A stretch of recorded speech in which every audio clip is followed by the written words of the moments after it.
Lucas capítulo 10, versículo 30.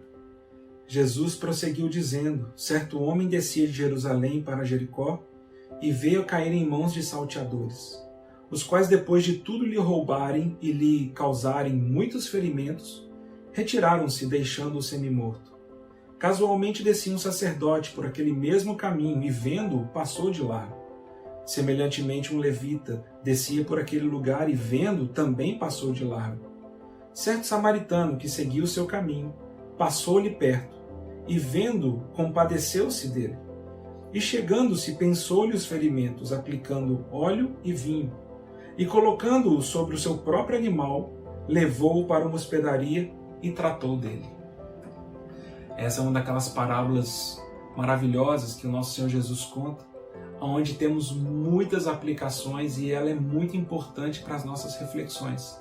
E de tantas coisas que nós poderíamos falar nessa parábola, eu queria me deter em apenas uma. O que esse samaritano tinha para oferecer. Porque uma das coisas que nós aprendemos na nossa vida é que estar perto e ser próximo não é a mesma coisa. Nós podemos estar perto de muitas pessoas. Nós podemos estar perto da nossa esposa, do nosso marido. Nós podemos dormir na mesma cama. Nós podemos compartilhar de uma mesma agenda. Mas nós não somos próximos. Podemos estar perto de irmãos da localidade, da assembleia. Podemos estar perto em cultos, em reuniões. Podemos estar perto numa agenda em comum, em muitas atividades que fazemos juntos, mas não necessariamente somos próximos. Uma coisa é estar perto, outra coisa é ser próximo. Aquele sacerdote, aquele levita estavam perto daquela pessoa que estava moribunda no meio do caminho. Elas estavam perto, mas não eram próximas. Elas viram a situação e passaram adiante. Muito significativo o Senhor Jesus ter escolhido um sacerdote e um levita. Eles tinham atividades intensas na casa de Deus, no templo. Eram as pessoas qualificadas e designadas para trabalharem ali na casa de Deus, oferecendo serviços a Deus e aos homens. Essas pessoas viram aquela pessoa e passaram de largo. E foi justamente um samaritano, um povo muito desprezado pelo judeu. É uma pessoa da Samaria que o Senhor Jesus escolhe para extrair a confissão desse intérprete da lei, quando ele pergunta: qual dos três você acha que usou de misericórdia e que foi próximo daquela pessoa? E é justamente esse samaritano, um povo tão odiado ou tão desprezado pelo judeu, que muitos judeus que moravam na Galileia e tinham que descer para Jerusalém para as festividades e para prestar seus cultos no templo, eles preferiam dar uma volta passando por Decápolis para não ter que entrar na terra dos samaritanos. Essa é a pessoa que o Senhor Jesus escolhe aqui para dizer de que existe uma proximidade de coração que extrapola a aparência e a externalidade da nossa fé. Mas não é esse o ponto que eu quero falar. O que eu quero dizer é que no contexto, e quando eu leio essa parábola, o que me toca muito ao coração é o fato de que esse samaritano que estava perto, se compadeceu e então se aproximou, ele tinha alguma coisa para oferecer.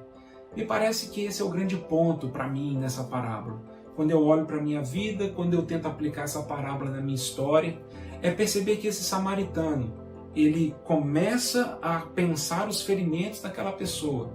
Ele começa a se importar com aquela pessoa. E ele então oferece para aquela pessoa óleo e vinho. Então sabemos pelas Escrituras, né? Semana passada, o pensamento da semana passada foi sobre o vinho. Foi o primeiro sinal messiânico lá em João 2, de que o Senhor Jesus é capaz de transformar nossa água em vinho. Então nós sabemos que o vinho nas Escrituras, ele sinaliza desfrute, sinaliza alegria, sinaliza contentamento. E o azeite, ou o óleo, simboliza unção. No Velho Testamento, o sacerdote, o rei, o profeta, só poderiam servir e iniciar seu serviço entre o povo de Israel depois de serem ungidos. O azeite simboliza uma pessoa cheia do Espírito Santo. E é o que talvez o Novo Testamento vai nos mostrar, que esse é o desejo do Senhor para nós, sermos pessoas com óleo e com vinho. Essa leitura que eu faço de João 15, versículo 1, quando o Senhor Jesus fala: eu sou a videira verdadeira, vós sois os ramos, se permanecerdes em mim, dareis fruto. O que a videira produz? Uvas, e a uva produz vinho. E depois em Romanos 11, quando Paulo está dizendo também da conversão e da obra de Deus entre os gentios, ele vai dizer que nós fomos enxertados na boa oliveira e agora pertencemos à oliveira de Deus. E no versículo 17, Paulo vai dizer que agora pertencemos às raízes e à seiva da oliveira. Veja bem, irmão, vida cristã não é... O Senhor não deseja nos oferecer doses homeopáticas, nem de unção, nem de alegria. Nós não nos aproximamos do Senhor para Ele nos dar uma caixa de vinho, ou uma garrafa de vinho, ou um vasilhame com azeite. Ele é a fonte de toda alegria e de toda unção. O nosso Senhor é a videira onde produz essas coisas. O nosso Senhor Jesus é a oliveira onde é produzido esse azeite. E quando nós conseguimos nos conectar nele, essas coisas jamais faltarão a nós. E qual que é a dor que às vezes nós temos? E por que às vezes eu me percebo muito mais parecido com esse sacerdote e esse levita do que com o samaritano?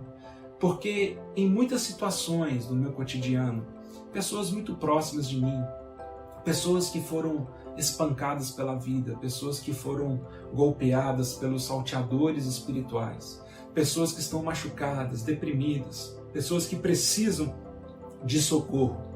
Eu não consigo ajudá-las de uma forma efetiva. Eu não consigo me aproximar para auxiliá-las. E provavelmente é porque eu não tenho óleo e vinho para oferecer. Muitas vezes já deixei minha esposa em casa, sinalizando para mim tristeza, solidão, necessidade de carinho, necessidade de suporte. E eu fui para a reunião, fui para os compromissos da igreja.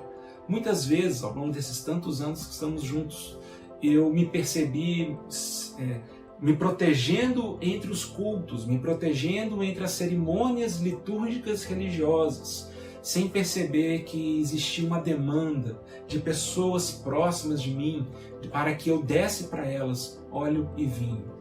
Talvez eu deveria procurar minha esposa, e muitas vezes já fizemos esse exercício, de falar: olha, eu sei que você está precisando de ajuda, mas eu também estou precisando de ajuda. Me perdoe porque tem me faltado consagração.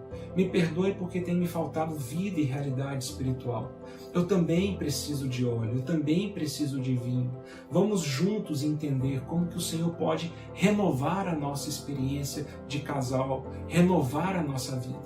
Eu também me falta perdão para te oferecer. Me falta longo ânimo, me falta mansidão, me falta domínio próprio. E esse desafio que temos de reconhecer as nossas limitações é a nossa realidade. Quando o Senhor ele vai dizer dessa história, muito mais importante para mim do que entender quem era o samaritano, muito mais importante para mim perceber a falsidade e a contradição do sacerdote e do levita, é perceber o que eu tenho para oferecer para as pessoas que convivem comigo, as pessoas que o Senhor tem colocado na minha história, pessoas que o Senhor tem colocado no meu caminho, pessoas que precisam de Cristo, pessoas que precisam da unção e da alegria de Cristo que Ele deseja dar por meio do seu corpo. A pergunta que eu faço é se eu tenho me conectado na videira verdadeira e na boa oliveira. A pergunta que eu faço é que quando as pessoas se aproximam de mim, o que eu tenho oferecido para elas? E quando olhamos essa situação, raramente nós nos identificamos com aquela pessoa à beira do caminho. Mas o fato é que se eu não tenho óleo e vinho para oferecer às pessoas ao meu redor, provavelmente eu seja a pessoa dessa parábola, que está paralisada à beira do caminho, morrendo, sem roupa, despida, enfraquecida, empobrecida por batalhas que eu tenho sido derrotado constantemente. Que o Senhor abra os nossos olhos, que desejemos uma novidade de vida, um renovo espiritual, uma capacidade de termos de Cristo para oferecer às pessoas. E que o Senhor nos livre de uma percepção errada que a religião às vezes nos traz, de pessoas que estão perto, mas não são próximas, de corações muito mais de pedra do que de carne, e de uma realidade espiritual que nos falta, e as pessoas ao nosso redor conseguem perceber isso. Apocalipse capítulo 3, versículo 18. Aconselho-te que de mim compres ouro refinado pelo fogo, para te enriqueceres, vestiduras brancas para te vestires, a fim de que não seja manifesta a vergonha da tua nudez, e colírio para ungires os teus olhos, a fim de que vejas.